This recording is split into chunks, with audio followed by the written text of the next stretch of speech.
उदगीर कार्यालयाच्या वतीने नगर परिषद कार्यालय ते उमा चौकापर्यंत रस्त्यामधील जो डिवायडर आहे या डिवायडरमध्ये एकूण फुलाचे झाडे त्याचबरोबर वेगवेगळे सावली देणारे झाडं असे 290 झाडं आज लावण्यात आले आहेत। ते झाडं लावत असताना ही कल्पना माननीय प्रशासक माननीय मुख्याधिकारी यांची होती।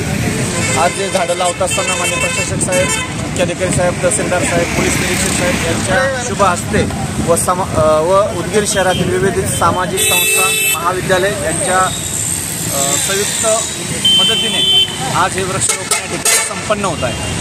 सर, एकंदरीत किती म्हणजे या दुभाजकावर किती वृक्षाचं रोपण होणार आहे?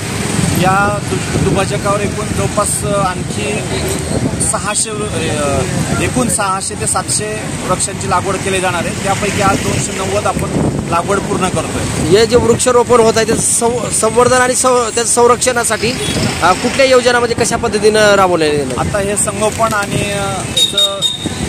पाणी घालणं, याची काळजी घेणं, संवर्धन करणं यासाठी विविध सामाजिक संस्था महाविद्यालय यांना मुख्याधिकाऱ्यांनी आवाहन केलं आहे आणि याची जबाबदारी स्वीकारण्याचं विनंती केली आहे।